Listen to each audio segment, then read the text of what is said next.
Music videos are a really interesting part of the music landscape. Do they need to exist? Do artists really need to make them? The answer to both of those questions is probably not, but I think they're still incredibly important. We no longer live in a world where we watch MTV on our televisions to experience a song. The ease of streaming has taken a lot of the significance away from that visual aspect. But following that same logic, it's easier now more than ever before to watch music videos, and subconsciously, I think seeing the full creative scope of a musician's thought process through video means more to what we enjoy and choose to listen to than we might expect. The artist can add a new layer to everything, maybe bring in a different perspective, they can enhance what we've already felt through the sound, but really, the possibilities are endless. Today, I'm going to talk about a bunch of my favorite music videos of all time. Some are classics that I'm sure you've seen time and time again, some might be hidden gems, others are more recent favorites, and so on. I think this group of videos shows a solid range for how this medium can work its magic.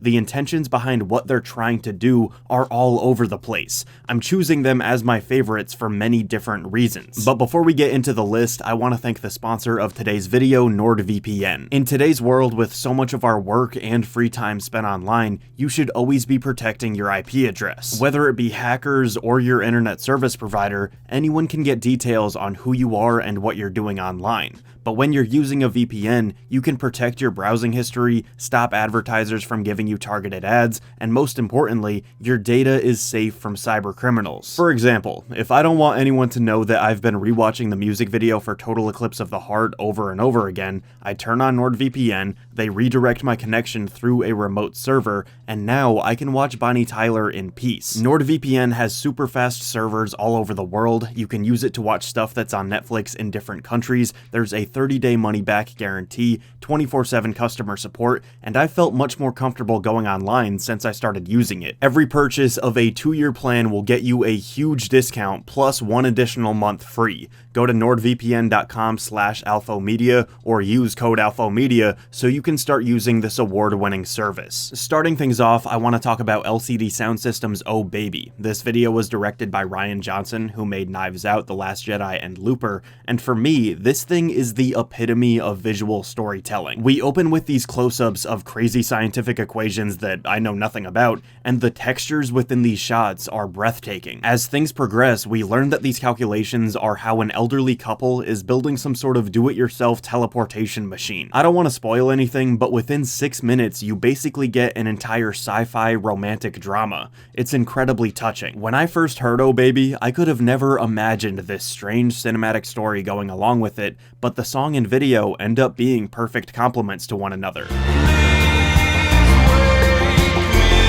Lady Gaga's Alejandro feels like a painting come to life. It's this surreal vision that focuses more on alluring, intense imagery rather than going for a traditional narrative. It's this epic, self-contained world that excels in so many different ways. The contrast of all the grayscale colors gives it this rough aesthetic, and the religious and political commentaries gives things even more of an edge. The costume design, the lighting, everything about this is so well done. Recently, my friend pointed out to me that in most music videos with a female singer and male dancers, the woman is usually doing different choreography than the guys in the background. This creates a classic juxtaposition where the woman might appear more feminine, therefore more desirable, or something like that. But within Lady Gaga's videos, she's typically doing the same choreography, and this is a really fascinating idea to me. While one, it might make her seem more masculine, which is obviously going against the norm, I also think the uniformity of all of it makes the world building even more believable. There's something hypnotizing about everyone doing the same moves rather than having a focal point standing out from the crowd and doing something else. Gaga is a genius, and her music videos are always next level. Hey Ya by Outkast is my first example of a music video that feels like a classic at this point, and it's on my list for very different reasons than the previous two. Oh Baby was an entire film by an auteur director in 6 minutes. Alejandro was somebody making a statement backed by top-of-the-line artistic quality. But Hey Ya is just fun. This is the type of video where I don't think there's a whole lot to analyze. There's no big secret message, even if the song itself has one. It's just super entertaining from start to finish, and sometimes that's all you need. We've got the 60s Ed Sullivan setting, the whole band of Andre 3000s, those iconic green outfits, and the whole thing is so memorable. And on the complete opposite end of the spectrum, we have Pursuit by Gestaffelstein. This would fall under my category of I think there's so much artistic stuff going on that none of it is even really processing with me because I'm too stupid, but it's compelling nonetheless. It's the same feeling I get watching an artsy movie directed by somebody like Terrence Malick. The cinematography is unreal, we've got all these different set pieces that probably have something to do with one another, but I'm sitting there a little bit lost. Regardless of my confusion, it's a thrilling ride, and I think it's good to be challenged by something every once in a while.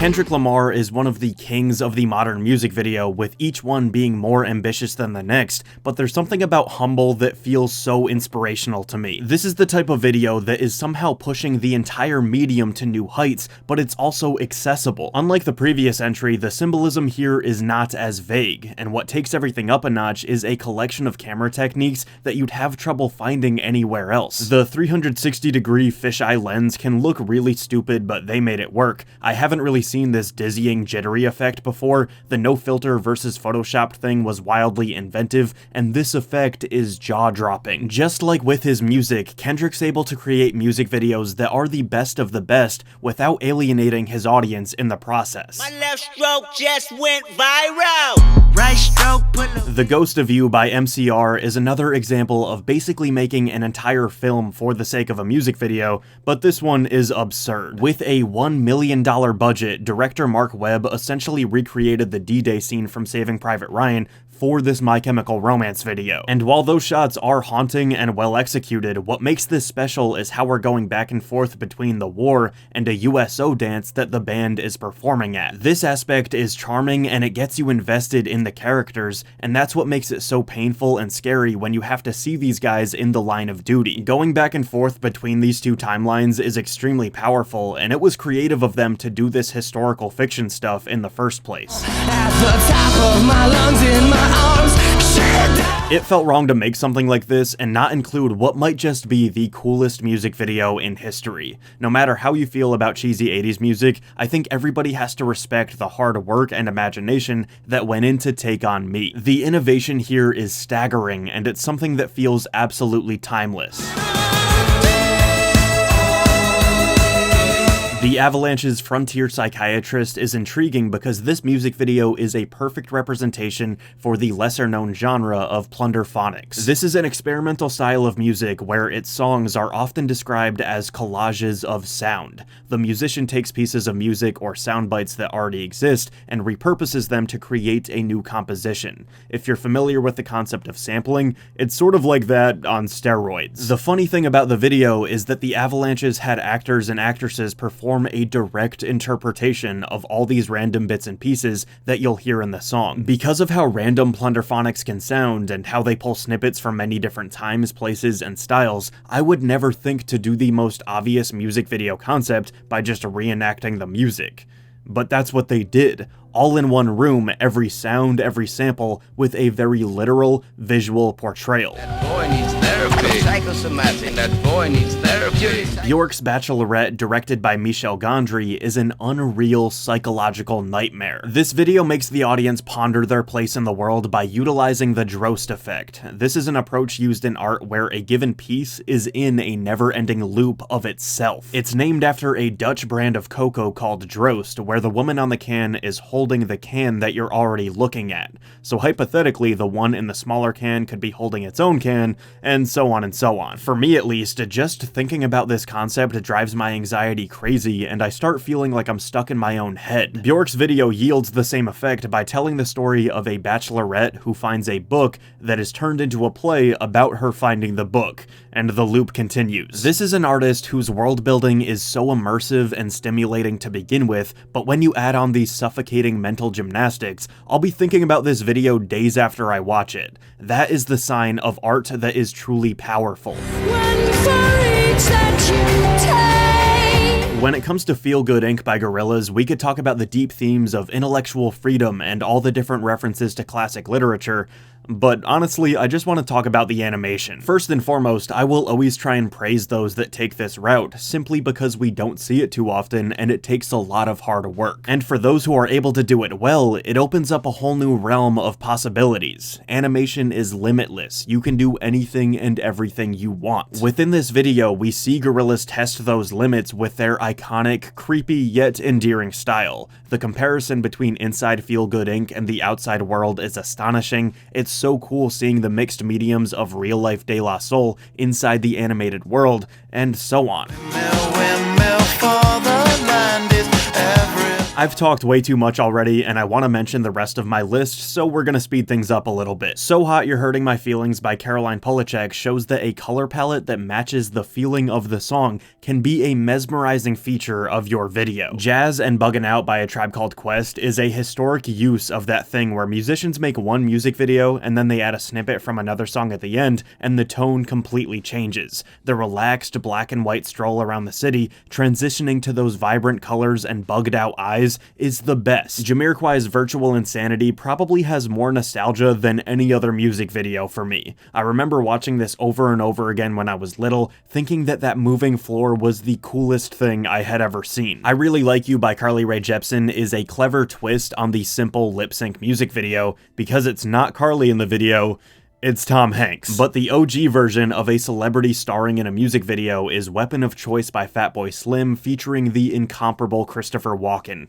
Absolutely electric energy here. Radiohead's No Surprises is a lesson in how less can sometimes be more, and Elton John's I'm Still Standing is a reminder that explosive, tacky maximalism is fun too. Tierra Whack's Whack World is a one-of-a-kind example of how efficient one small short film can be. I don't even need to explain why this one's on my list. This one will scar you in a good way, this one will scar you in a bad way, and this one should be on everybody's list until the end of time. Cellophane by Twigs and Around the World by Daft Punk are more prime examples of choreography, set design, wardrobe, color, and the safety dance is a fever dream that may or may not make you feel safe. But the point I want to leave you with is this. You know OK Go, the guys that made the treadmill video? I'm sure many of you will know that this smart, amusing video was only the beginning for them. They would go on to have an illustrious career full of some of the most calculated, impressive, mind-blowing music videos of all time. Stuff that is hard to even believe. The type of 1 in a million precisely planned, well-thought-out moments captured on film that make you feel genuinely lucky to be watching something this miraculous. And then we compare these videos to Wyclef Jean by Young Thug. While the OK Go videos are the ultimate combination of planning and creativity, this video is what happens when you have none of that first thing and a whole lot of the second. The director explains to you in the video that the production for what you're about to watch was a very expensive catastrophe. Young Thug never showed up to any of the shoots, there were problems with police and so many other issues, but he improvised. Instead of abandoning the project, the director took all the footage that they shot, played audio recordings of Thug explaining what he wanted the video to be, and the music video itself basically turned into a behind-the-scenes look at how not to shoot a video. And the beautiful thing is that this is one of my favorite music videos of all time. It's all the inspiration you could ever need for thinking outside the box. It shows you that in the age of the internet, about 100 years after the first time song and video were put together, people are still innovating. As you hopefully have seen today, there's a never-ending list of ways to shoot a music video. It can be an authentic retelling of what you hear in the song, it can be more abstract and vague, we can be astounded by the highest level of organization, or you can take a disaster and turn that into something unforgettable too. And I think that's pretty cool. Hey, thank you for watching, and thanks again to NordVPN for sponsoring today's video. If you want to support the channel, feel free to like, comment, and subscribe. You can follow me on social media at RenshawHS. You can buy my merch, support my Patreon, and thank you again. I'll see you soon.